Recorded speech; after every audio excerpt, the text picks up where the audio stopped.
We will call this meeting to order. This is a meeting between the Neighborhood Preservation Committee and my colleagues concerning the body-worn cameras by the Codes Department, correct? Yes. Okay.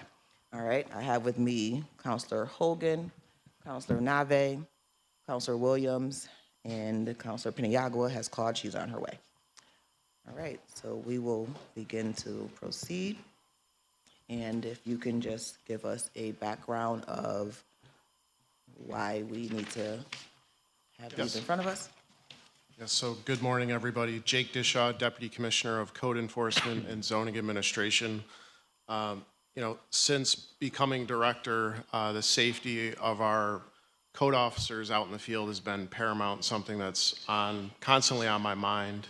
As some of you or most of you know, prior to becoming director, I was a codes inspector for a long time, actually, all the way since graduating college until 2018. So I've been out there in the field in this city. I'm aware of kind of what the daily job tasks are. Our code officials are out in the field alone throughout the day. They drive their own vehicles, so they're unidentified. They have a small ID badge, city-issued ID badge, but that's really about it. They're going inside private residences, private businesses, private dwelling units all day, every day. We don't know where they are when they're out in the field. And we've had some incidents, and this is kind of a national trend. So I put some information in front of you. We don't have to go through all the details, but there's an organization out there called the Code Enforcement Officer Safety Foundation. It's a national organization that is committed to promoting best safety practices for code officials, out in the field, and this is nationwide. Sadly, there have been some tragic incidents throughout the country. There's been code officials that have been murdered, assaults, other incidents that have taken place. Now, obviously, that's kind of the more serious, egregious kind of incidents that have taken place. We haven't had anything quite like that here, but it's something that's happening when code officials are out dealing with stressful, challenging situations out in the community and out on these private properties. So included in the report, you'll see some other data points on just verbal threats, physical assaults, other sort of attacks against code officials. And personally, I guess, we'll get into other reasons why I feel like these are important for us to obtain and get for our staff. But years ago, when I was an inspector, I had a handgun pulled on me while doing an inspection. Definitely unsettling, something that was never happened to me before in any other setting. But we've had a code official recently, within the last couple of years, had an attempted carjacking. So there's definitely some safety concerns, but beyond that, there's more reasons to get these, but safety is definitely my number one concern, and how do we keep our code officials safe out in the field? Sergeant Romaine with the Syracuse Police Department can definitely attest to the environment that we get put into quite often and some of the challenging situations that we're dealing with out in the field. Sometimes other crises pop up, whether it's a mental health situation, but it doesn't erase our team from being in that moment at that time. And I feel like this is a tool that exists that we can use to help keep our team safe. So related to that, more of a local level. Before.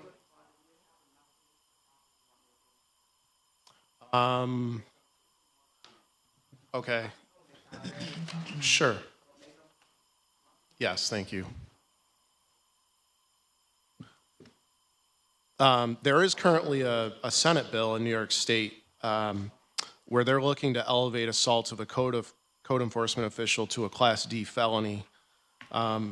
Again, this just points to that there's incidents happening out there, and that I think we need to raise our awareness and raise what we're doing for the safety of our employees.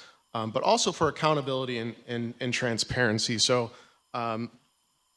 it's not a super high trend right now, but there are a lot of communities that are going this route.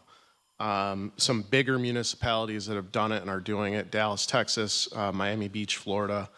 But we took a hard look at this with our surveillance technology committee as well. So this went through that committee. It went through that process, which is also in your packet. And it kind of goes through, there were a lot of questions raised, I'll be honest. Like, I understand that, there's a lot of questions that might arise from this, how it might work, what we would use it for. But code enforcement officials have always been out documenting conditions during their inspections. So beyond the safety component, this would help us document our inspections and property maintenance of the things that we're looking at, whether it's, during a permit or in an apartment dwelling unit. This would help document their work and what we're finding, but also the interactions that we have with the public. There's been other complaints throughout the years that I've dealt with related to, I guess, complaints of, and all of this unfounded, by the way, but complaints about assaults or theft or bribery or a sexual assault complaint or a verbal complaint. And we have nothing to document these private interactions that are happening with code officials out in the field alone, other than, he said versus she said kind of thing.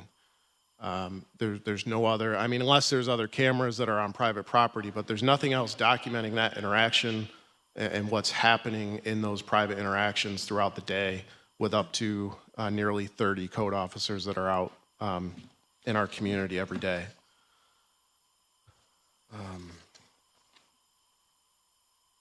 So going through the packet, you'll see that there was a recommendation for an approval from this committee sent to the mayor, and under that review determination, the mayor recommended a qualified approval for the body-worn cameras for code enforcement. So once we went through that process, we then put it into our budget request last year before you, which was approved as part of the budget.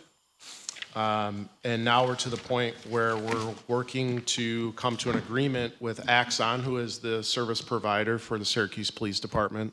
They're probably the national leader as far as the vendor for the actual equipment. But what this would do is this would allow us to have a camera for every code official out in the field, and it would give us the all the technology and the storage and all that good stuff to go with it.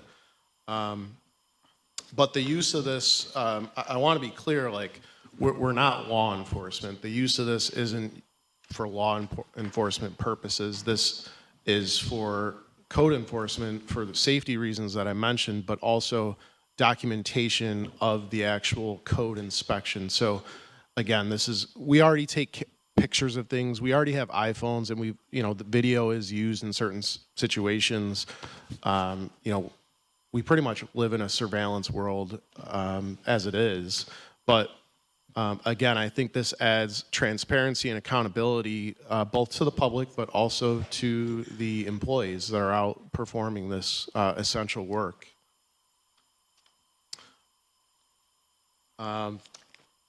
So, what we asked for in the budget, there's some initial costs to actually purchase the equipment and everything, but the first year is about $55,000, and then it'd be about $25,000 thereafter. They do a standard 5-year agreement, which is similar to what we have with our police department. But we think it's overdue that we do more for our employees to provide them with something to keep them safe, but also the public, so we can have more to hold our team accountable when there are complaints or situations that arise. Commissioner, Yes. how many workers' comp claims have you had this year with your codes department?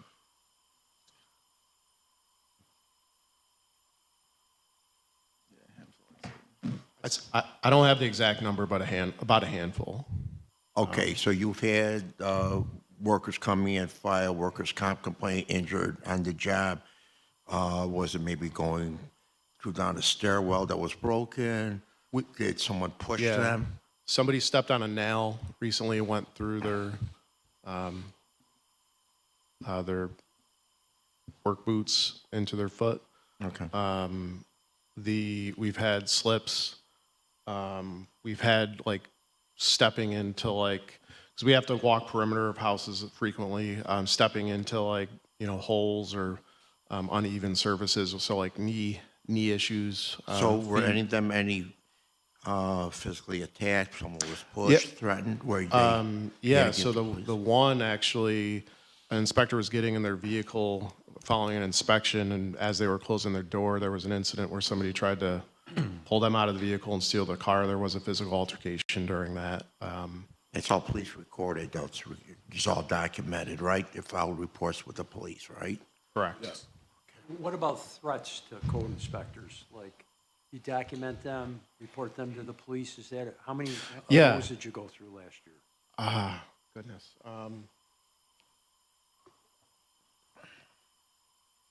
So I don't have that number in front of me, but what I can say is it happens weekly. We were just dealing with an incident yesterday. Somebody was brandishing a weapon. We immediately get with Sergeant Romaine and Officer Hepler in our office. They escort us frequently to different inspections, but we don't have that luxury on every single encounter that we go on, and things can escalate, right? Like typically, if a code officer is on site doing something, it's typically to review a potential violation or to deal with a violation. So you're dealing with people that might not be too happy to be engaging in that sort of situation with our staff. And we do a lot on de-escalation and trying to problem solve and get to solutions. But it's common that people are upset, when they're out in the field. So there's been threats, and we report those to Sergeant Romaine immediately. We all have his cell phone. He'll come out immediately when we call. Other times, staff has called 911 in certain situations. So there's definitely I would say since COVID, it seems like there's been an increase in sort of these situations with, with the public. Can I Yeah. jump in and just say, I don't love the proposal. You mentioned your staff are alone, have their own car, small ID badge. You don't know where people are, and they walk into potentially dangerous situations. None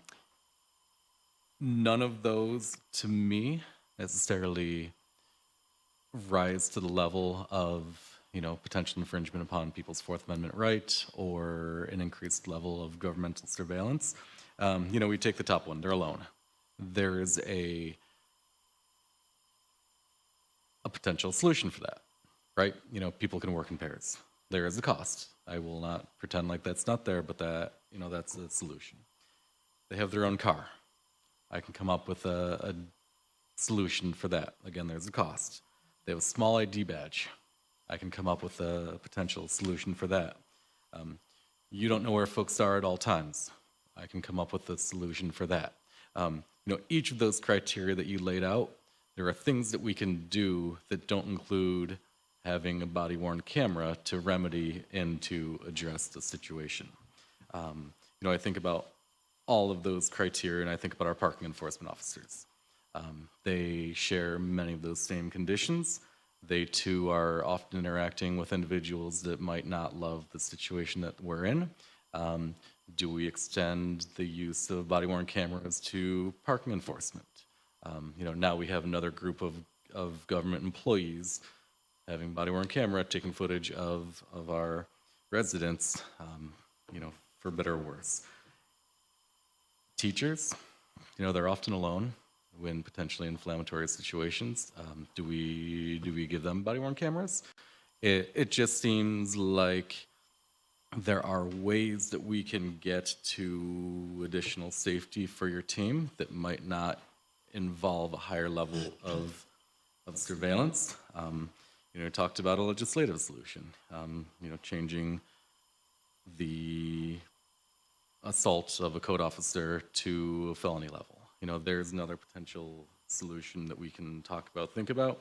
You admitted your team already takes video of conditions within homes for documentation of code violations. If that's already happening, then why do we need this additional tool? Jake, may I? Just real quick. Councilors Michael Collins, Commissioner, Department of Neighborhood and Business Development. Councilor, you bring up some really excellent points. Couple of thoughts. So as Commissioner, I've been on many of these calls. You brought up a lot of great examples. There's a very distinct difference here between the examples that you're talking about and what we see with our code enforcement officials, and that is that, and you brought up teachers, for example. Teachers always have, I'm a former school district teacher. Teachers always have the ability to pull somebody else in. You can grab somebody from one of the other classrooms. You can choose to meet in down in the principal's office, vice principal's office.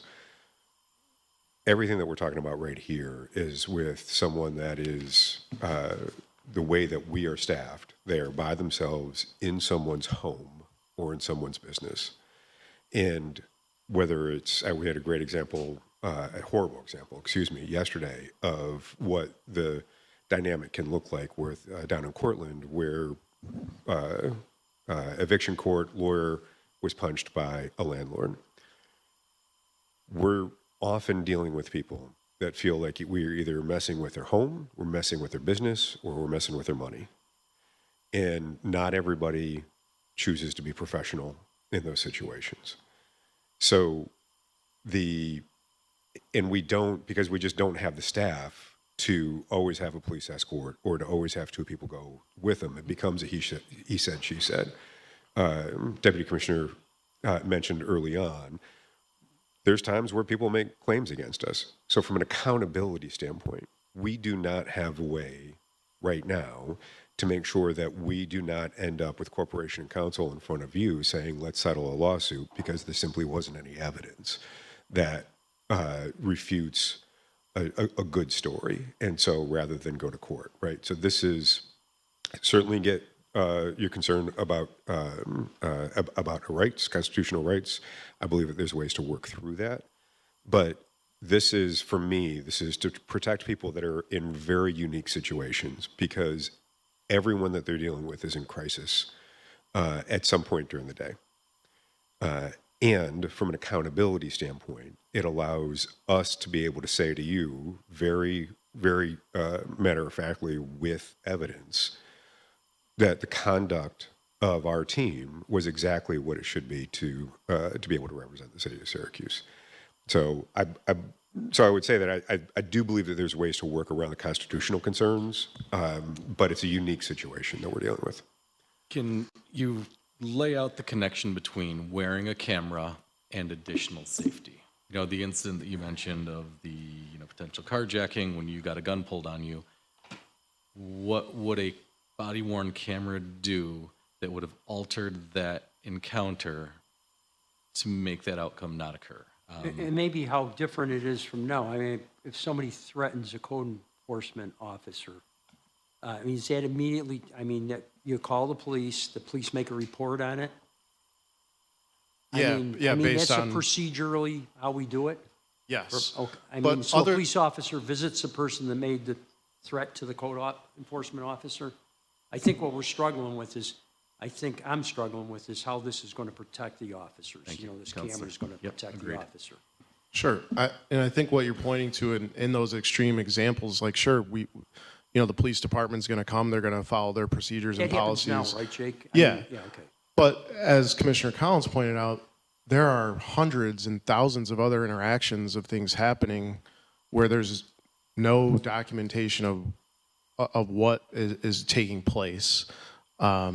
So maybe in that moment, a camera is not going to help somebody, from assaulting me, but maybe if they know we're wearing a camera, that, they're less likely to maybe respond in a manner, or, so I get what you're saying, but it's more than just stopping, an extreme physical attack. It's documenting an entire interaction on private property, one-on-one with an individual or with more than one person. And this is only during, obviously, interior inspections. Correct. Right, I mean, so these are people that already are on the rental registry that were, Yeah, so, I mean, our officers have to have consent. So we're not entering what property, they're aware, we're being invited in. Like, they're aware why we're coming there in most situations, so. now, we got a situation, obviously, and I know Lee's here. We also have a situation where warrants are being produced, because, right, correct? That is accurate, but it's, you can't think of it like a traditional law enforcement warrant. Like, if once we get obtain a warrant, we're seeing landlords say, okay, I want to comply. They call, they schedule, they come out. We're not showing up, But we're considering a law enforcement piece of equipment here. Well, I think that's just your way of looking at it. I think I'm looking at this as a tool to help with transparency, accountability, and safety of our team. I mean, cameras exist. There's cameras going right now. I know, but you mentioned that you're going into a private residence. I'm worrying also, and I don't know anybody from the law departments here, is what's our liability?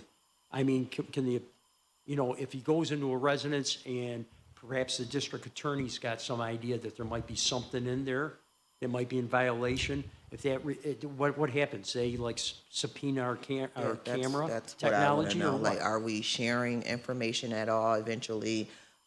Is it foilable? So where would it be stored? Who has access to the storage? Like, those are very important things that we would need And not to know. only that is, I'm definitely for safety, number one, and that's important that the staff is safe. But I can't imagine people allowing the cameras to come inside their homes, right? That part, I think, especially if there's children or other people in there, they might not want them to be on recording, because you wouldn't be able to just, the camera is going to focus in the house, it's going to see the whole house. So I just don't see how people are going to say they're going to allow that part. I mean, safety is number one. We want to make sure that the staff is safe, but we also have to be careful about going into people's, inside their homes in privacy, and how that affects us on the other side. And so that's before, so I guess my question was going to be to that, are we asking when we get there, like, no, we're not assuming that you have a rental registry appointment, or you have an inspection and we're going to have the camera on. Are you asking when you get there, I do have a body-worn camera, is it okay that I record? So that just adds to that question. You can answer that, or somebody can answer that. Yeah, so we've had, Sharon Owens, Deputy Mayor, we've had these conversations around individuals. The difference between these cameras and law enforcement is doing their duty as law enforcement. We are exploring, absolutely, we can go to someone's home and they say, I do not want this encounter to be videoed. That is their prerogative, and we would not do it. I want to point out something too, is that with the cameras, do they know when to put it on, when not to put it on? If they're going into an apartment and the tenant lives there, let's say they're having problems with the landlord and they feel they're threatened. Now, they want to see the code inspector to see the problem is. Does he or does he not, on permission of the tenant, to put that camera on just to show evidence? See, so there's a. So that's what I just said. If the tenant does not want the encounter to be recorded, then that is their right for it not to be recorded. But the codes director, Deputy Mayor, just said that obviously these people are not happy. Some of these people aren't happy. So if I'm not happy, I'm going to say, turn the camera off, and I'm not even going to let you in. It is a dilemma So that we how have, we- but we still want to have the opportunity for the majority or not, or minority of individuals who would like to have the encounter and the video of the problem that we're seeing recorded. it is also our accountability for, in a lot of cases, your code enforcement officer said this to me, they treated me this way, they said this, what they reported is not true.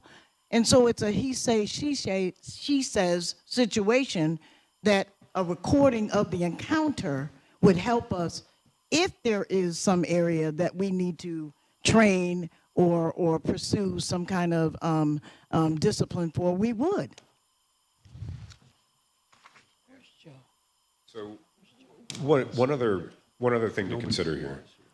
Every bit of documentation that we've got that we use when we go to the BA or when we use to go to court is a photograph or a video that we've taken inside that building that we're inspecting. So we are already doing video or photo documentation to be able to make sure that what we see is a violation, or if you're building something new, that the violation's been cleared, or if you're making the repair. So it's not like we're starting something that there is no relevant comparison to. We've also, to a lot of these questions, we can share as we learn, what's happening in the other cities that are doing this. We're fortunate in the fact that we're not the first ones that are doing it, but the fact that we're already making these, taking these photographs or video is that's the way that we document. The other point, Counselor, perhaps it was you that had brought up. Just one, Please. I'm really wondering about this video's being recorded. Yeah. If any kind of, can the district attorney's office obviously avail themselves of that video? So what? Just yeah. in case something's picked up. And we'll have law answer that question. I mean, so you know what my legal qualifications are not. As well. Yeah. I mean, there's a lot of procedural things here. Totally and I'm understood. sort of like, and I'm still very concerned that, when people, and I've worked with the codes department for years, and this particular group's a great group. Yeah. You've always Jake been a big and supporter, Ryan. and we appreciate that. But I mean, I think that they know beforehand some of the landlords are going to, or landlords or homeowners are going to be difficult. Sometimes they do. I mean, You're right. So I don't know if this extra layer is really needed at times. Maybe they should show up with Sergeant Romaine in some of these places. So there's a couple challenges. One is that from a staffing standpoint, it's going to really delay us being able to get into somebody's home sometimes. And as we're in the winter season, delaying getting in to confirm that there's no heat so that we can immediately pressure the landlord and get that window where they have to address it started. That's a problem for the mother, for the child, for whoever's living there. And so we don't want to slow it down that way. To the point about, will this make a difference? Councilor Caldwell, curious how you see it with this, but like from your time running Peace, my time running Northeast Community Center, if someone thought that they had another set of eyes on them and they were hot, often, not always, often their behavior would change. And that's part of what we're trying to do, is make sure that things don't escalate in the first place.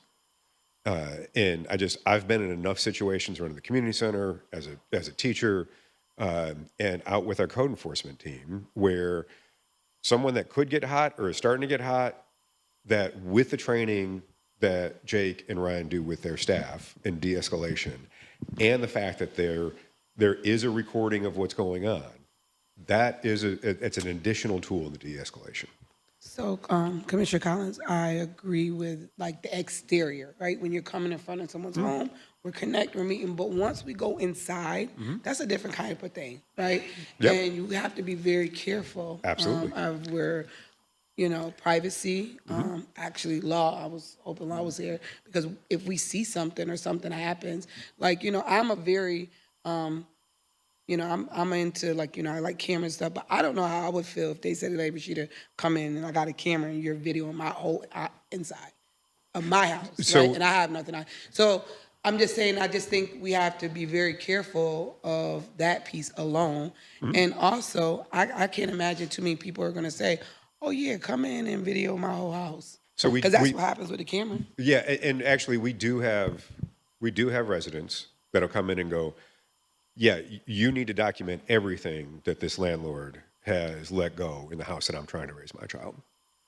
But you do that anyways, right? I mean, There's a, Jake, there's you a, do- we do. The challenge that we'll have in some of these cases, though, is that mom can be as she should be upset enough that she's not going to remember every single thing, and so we're going to document. They're going to fix, and then it turns out there's more stuff, and so it keeps going on and on. Where if we're able to go through and we're able to document this way, it just gives us a wider range. Councilors, I'm not disagreeing with the fact that there's going to be people that'll say, this isn't for me. What I'm saying is there are enough cases where this will make sure that we've got accountability for our staff, protection for our staff, and protection for the tenants that we're in their homes to make sure that we're doing the most thorough job possible. And so if the concerns are largely constitutional, then let's work with law and address it. If the concerns are, what does somebody want and what do they not want, we can absolutely, with a policy, address that.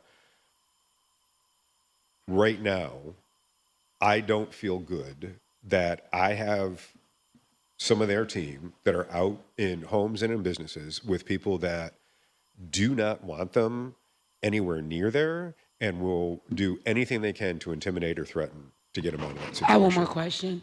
Do you know, so this is social workers. Do the county have their social workers with cameras? Social workers? So Yeah. anytime that anytime that an inspector comes back and No, says, social worker. Do you know if the county employees Yep. have their, no. yeah, I just want to take it a step further. In the event if this was to pass, I would probably more like to see a written document for consent from both parties, not just verbal, because one, we have multiple languages in the community that individuals may not understand, or each inspector may have their own verbiage of how they ask the question to record, and we don't know what they're saying. So I would prefer to have something written that both, the other party would need to sign, that they allowed cameras to be in their residence, business, whatever. Because we're not just talking about residents. I know residents have been the main topic, but this is also for businesses as well. And are we allowed to withdraw consent if we offer initially and then decide maybe we don't want that camera in here? Like mid Yeah. through the process? Yeah. And in multiple languages, because now, what do you do when you get people, that might not understand what you're saying exactly, but they know there's an issue? Like, how So- would you? When there's language barriers, we do use language line. We also have some staff that are bilingual that we utilize, whether in the office or out in the field. So that is definitely an option and something that we currently would do to the best of our ability. How many code enforcement officers do you have? About 30. We had a situation last summer where I went up on John Street and I had one of the inspectors come, and we were looking at some of the property. We found that someone was dumping their backyard. They didn't understand what we were saying, and we talked about it, and I said we need an interpreter. We would not go into that house. We had no intention. The code inspector, you don't go in unless they invite you. If they have a problem, they say, I want you to come in. That's good, but you're right. We do have a language barrier on the north side. Okay, we have landlords now who have a language barrier and don't understand the word rental registry or the reason why you have to take care of your property. So on both ends, we have a problem in communication, and that's another thing we have to work together with. So I guess to Counselor Williams' question, is there any possibility of, I have an issue with mold in my bathroom, you want to be able to record it, I want to consent to the camera, but I only want you to record once we are in the bathroom. Is that something that has been talked about? Do that with our phone. So to some extent, and there's different models of use policies that are out there. Obviously, we would have our own use policy on how this would work, what the procedure would be, but there would be different instances where, and as Michael stated, not speaking, for our corporation counsel, but there are certain situations with the public where there is no kind of, I guess what they would call like a right to privacy, like thinking like out in the front yard or something, or out on the sidewalk, an interaction with the public, right? But if we were going to go on private property, this use policy and the policies that exist for departments that use this for code enforcement purposes, they do have a policy for activity on private property and inside private property. So it would include camera coming on, asking consent, getting video evidence of that consent, and then presuming to continue the rest of the inspection from there. When some departments, if they don't consent, they'll continue at the inspector's discretion. Others, they will say, okay, then we'll have to cancel the inspection. Okay. And then they'll leave the premises. So there's different scenarios, and we're definitely open to creating a policy that works, not only for our employees, but our community. But I want to get back to stressing the reasons why I think this far outweighs not having them is, everything that we've talked about. But I get some of the concerns around this, but I think there's a negative connotation towards this being used for law enforcement. And I want to stress, like, we're not law enforcement. Like, all of you know what our teams are doing. I've interacted with all of you quite frequently on what our staff is doing and the challenges that we're dealing with and the problems that we're solving for our city. And I firmly believe I wouldn't be sitting here working on this for more than a year now if I didn't firmly believe this is a tool that will enhance accountability. But the objective of just having a more thorough record for our team, I think it will limit liabilities. I think it increases transparency, enhances professionalism, and I think it gives us opportunity to do more thorough training around both code enforcement activity but customer service, which is something that Ryan and I have been really stressing with our team. And all of that is good, but I think for me, I do have a clear concern of will this information be foolable? Like, as Pastor, I'm sorry, as Counselor Hogan mentioned. Pastor Hogan.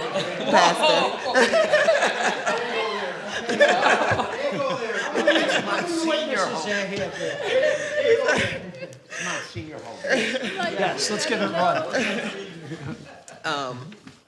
Is this something that later on, some higher up can request this information for whatever reason?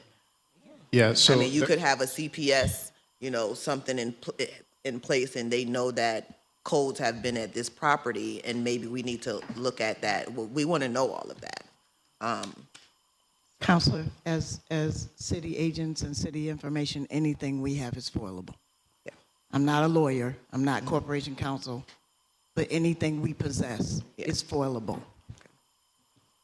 Jake, when I look at the recommendation from the working group, it talks about a qualified approval. Can you explain that term to me and what that means? I would have someone from that committee get back to you on that. But I do want to say law has looked at this to some extent around the footage. It does constitute a record under FOIL, but as Deputy Mayor mentioned, all existing city records are subject to potential public release. And I'll let them get into details, but there are exemptions that fall under this. So those exemptions would apply to body-worn camera footage as a record under FOIL law. So it's no different than other records that exist today.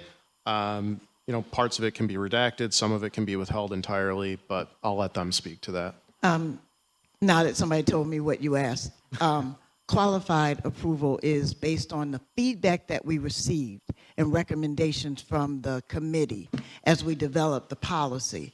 Right. That is what we would, that we've- it's qualified, it's approved, qualified approved based on, it just, we didn't just say, do it. But we said, we have some concerns and there are some questions that need to be asked. Same as you are doing today Right. on that approval. And when would that policy be drafted? And what would the Before timeline? any of this is implemented, we have to have the policies and procedures. Before we approve funding or after that point?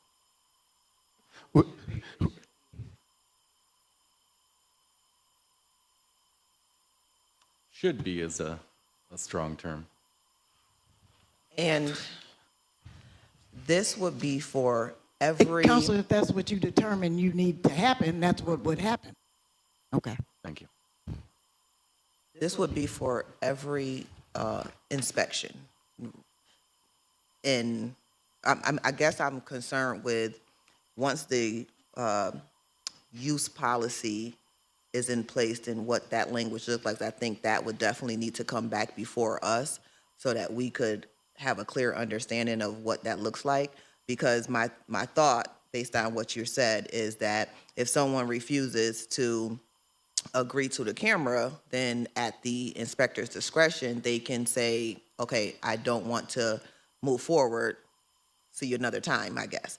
So it's kind of an intimidation of, you're going to comply or you're not going to get what you want, per se. And if we have individuals looking to close out permits for construction work or something like that, and they're looking for a C of A or C of O or whatever, and it's a business and they're looking for something and they don't want the camera, then they're not going to get what they need to move forward. And so then it becomes more of, I have to comply. So that's a little concerning for me. So that the use policy is definitely something that we would need to see. Sure. Yeah, and what I mentioned, I wasn't suggesting that either one would be our policy. That just Yeah, no. gave examples of what's out there. But Yep. there'd be categories for activity and usage on public property, activity and usage on private property when fully exposed to public view, activity on commercial property, and then activity on private residential property are kind of the bucket areas of use category usage. Can I make a comment? Looking at the qualifications to be a code enforcement officer, what is missing is the person bilingual? Does the person speak more languages? Is the codes department looking to hire those who are minority, new Americans? That's what's lacking. And also that a qualified person who wants to become a code officer has an understanding of the law in the city, though. But I think you should emphasize, we look for not just educational background, college background, but we're looking for bilingual who understands maybe multi-languages. So I think we have to emphasize that because there continues to be a lack of misunderstanding. I had that issue with one of the codes officers. We wanted to help the family, but again, we have a language barrier, and that is common. Okay, I've gone to business on the north side. Tenants and landlords, there is a lack of communication because they're not bilingual, and I would appreciate it if we could at least put an emphasis on that too.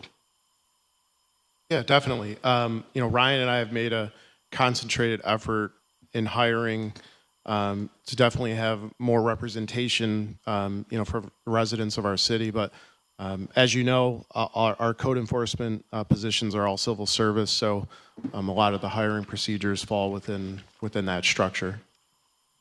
Okay, well, I think we should emphasize that too. So, Councilor, the diversity that you're talking about is what we look to have across all city departments. So, to Jake's point, there's we look, and if you meet our code department staff, you'll see that they come from a variety of backgrounds and race, religion. It's a reasonably diverse group. The language, we are so fortunate in Syracuse in the fact that we've got decades of immigration, so much of it through refugee resettlement. So we've got over 100 languages spoken within the city. We have 30 code enforcement officers. A little bit of a challenge from a numbers standpoint. So we use their services when So needed. we use their services. The other point that I want to make, though, is when you look at the creativity that we've had about how do we provide quality code enforcement, that's included standing up the community ambassador program that you all have funded, where we have individuals that are working for an independent nonprofit. And so there's a different level of trust. They are known in their neighborhoods, and they end up also being the emissary. And so they can also connect with interpreters and just help people navigate that process. One of the things that I know, having spent a lot of years working in refugee resettlement, is knowing the language is one thing. Knowing the accent tells you whether or not you're going to trust the person that speaks that language because of what may have happened back home. And that's where some of the people that are community ambassadors really help with navigating the fact that it's not just language, but it can also be culture. Thank you. Sure, thank you. So, Commissioner, Yeah. so under this, you know, we just got this comprehensive policy surveillance technology working group. That policy's still being formulated, correct? I'm sorry, say again? The policy, how we handle all this is still being formulated, correct? Yes, correct. Because, I mean, you know, one of my concerns is recording access, who's got access to the data and all that. So, I mean, if we don't have a policy yet, I think we'll be much more comfortable, Yeah. myself and the colleagues, if we had a Yeah. solid policy we could review rather than what we might happen. Totally understand that. I would add, I believe that because of this conversation, policy would be more towards what we're all looking for than if we had presented it to you before we had the conversation. And maybe, you know, obviously, the law department's been involved in this, but I think they would have been able to answer some questions if Sure. they've been here too, so. Okay. Yeah. And so, so as to what Pastor Hogan said, Senior, a complete outline of the program and the program plans and operations, we would need all of that. And as far as the waiver of competitive bid, I think this would go under RFP, the waiver of the RFP, not a waiver of competitive bid. So need to have that corrected before it goes to. Yeah, we can discuss that. I've talked with Joe Barry. Axon's actually a New York State contract, but it's something that we can discuss. Okay. All right. So if you guys have any more questions? Okay. All right. So we think we have enough. We wait for any further update to the policy and operation procedures. And we thank you guys for coming. We'll look through this information and we'll wait for more. So Thank you. Thank you. call this meeting adjourned.